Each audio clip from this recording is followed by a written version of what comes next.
If we hit 2,000 subs, we're dropping a special One Piece video we have been saving just for you. So if you haven't yet, hit subscribe and be part of the moment. Thank you! Have you ever met a fictional character who felt too real? For me, that's Nico Robin, the quiet, brilliant archaeologist from One Piece. She survived betrayal, loneliness, and a world that literally wanted her dead. And yet, she grows, she softens, and she learns to trust again. Robin's story isn't just about pirates or ancient secrets. It's about healing, slowly, painfully, and beautifully. Here are 5 life lessons about resilience, trust, and growth from Nico Robin's journey. Lessons backed by psychology, and perhaps ones worth reflecting on.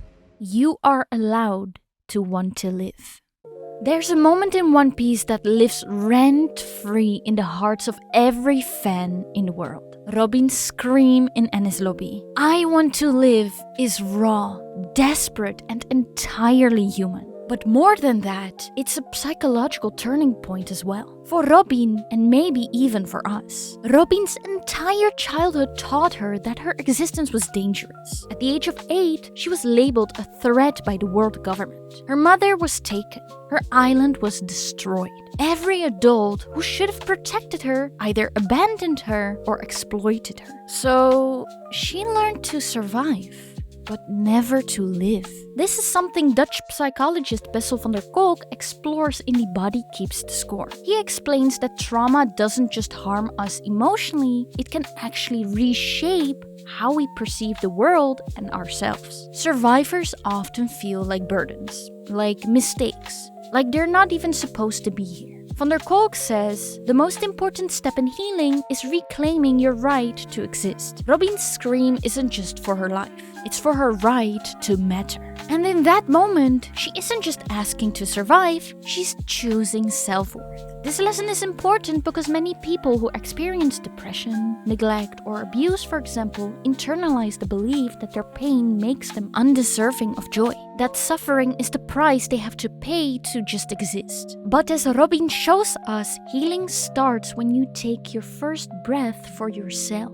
When you stop running. When you finally say, "I want to live," and mean it. Even if your voice shakes. Choosing to live is not a weakness. It's not selfish, and it's the first radical act of healing. You don't have to be useful to be loved. Robin once believed she was only valuable for what she could offer. Her knowledge of the poneglyphs, her ability to unlock the forbidden history, her strategic mind, and so on. People used her, feared her, and discarded her when they no longer needed her. So she learned, if I'm not useful, I will not be kept. And this mindset is painfully common actually. In psychology, it's known as conditional self-worth. The belief that love must be earned through performance. You might hear in the voice that says, "I have to be productive to be worthy," or "if I stop being helpful, I'll be forgotten." This belief often starts in childhood, especially when praise or affection is tied to achievement or behavior. Over time, we begin to internalize the idea that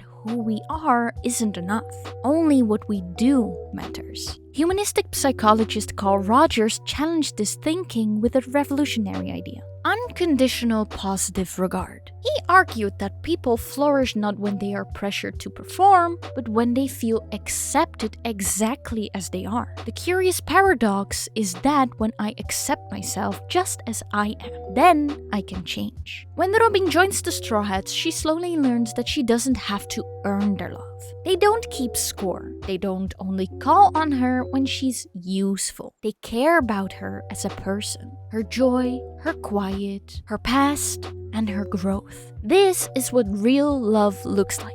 Not a transaction, but presence. You don't have to prove your worth to be cared for. You don't have to fix everything, achieve everything, or know everything. You're already enough, even on your worst days. Robin's journey reminds us that we are not tools. We are not our usefulness, and we are worthy of love, even when we're still learning to believe it. It's okay to not trust right away, but don't stay closed off forever. Robin had every reason not to trust. Every time she let her guard down, it ended in betrayal. She was turned in, manipulated, and feared. So she built walls, elegant, unbreakable ones, not to punish others, but to protect herself. In psychology, this is a common trauma response known as protective detachment, keeping people at arm's length to avoid further pain. It's rooted in attachment theory, a framework developed by psychologist John Bowlby. He found that our earliest relationships shape how we connect or even disconnect later in life. When early bonds are unstable or dangerous, we learn that intimacy is risky. We might develop avoidant behavior, pushing people away, hiding our emotions, or never asking for help. Because depending on someone feels like a gamble we cannot afford to lose. But there is hope. Later research introduced the idea of earned secure attachment, the possibility of developing healthy relationships even if our early ones were broken. According to Attached by Dr. Amir Levine, you can only connect with others as deeply as you connect with yourself. Healing begins with self-awareness and grows in the presence of safe, consistent people. For Robin, that safe place became the Straw Hats, not because they forced her to open up, but because they earned her trust through patience, protection, and consistency. Slowly, she began to share more, smile more, and to believe more. This lesson matters because many people have been taught to fear closeness. But connection doesn't have to be immediate. Trust doesn't have to be fast. What matters is that you stay open to the possibility. You are allowed to be cautious, but you also deserve connection. And with the right people, trust doesn't have to be a leap. It can be a bridge built slowly together.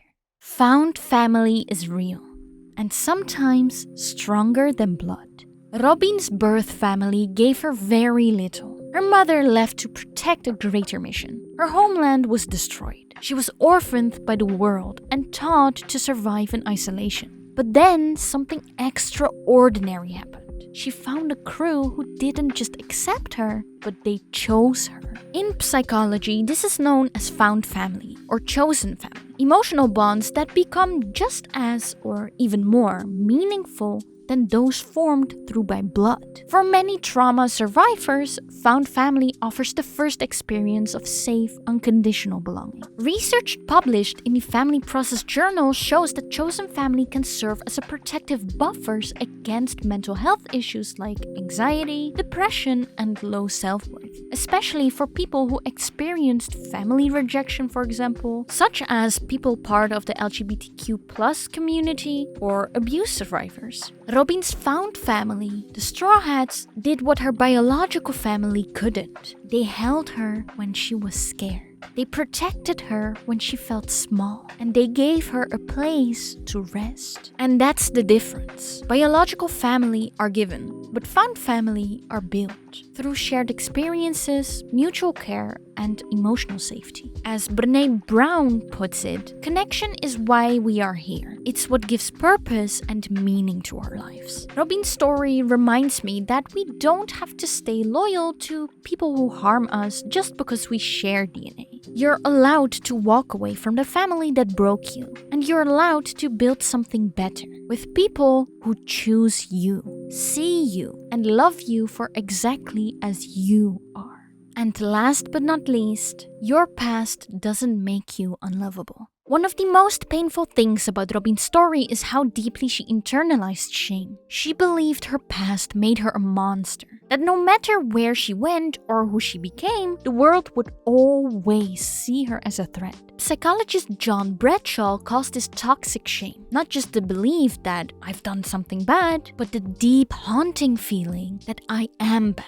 Toxic shame often starts in childhood, especially when a child is blamed for things outside of their control. Over time, they begin to see themselves as inherently broken, and they carry that belief like a shadow into adulthood. Robin wore that shame like an armor. It kept her alive, but it also kept her distant from others and from herself. But healing comes when we stop running from our stories. As Brené Brown says, owning our story and loving ourselves through that process is the bravest thing we will ever do. And yes, Robin's healing didn't happen overnight, but slowly she began to rewrite her story. Not by erasing her past, but by understanding it, by making peace with it, by accepting and by letting people love her through it. She learned that she never was the villain. She was a child trying to survive. A girl who lost everything and still kept going. And that's the truth for many people in this world. You are not your trauma. You are not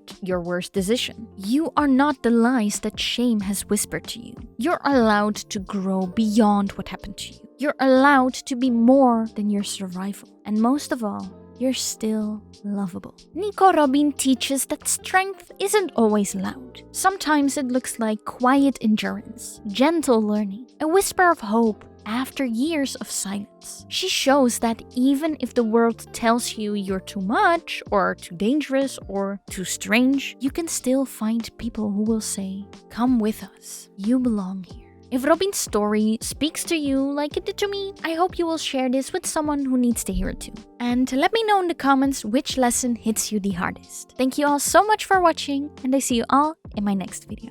Bye bye!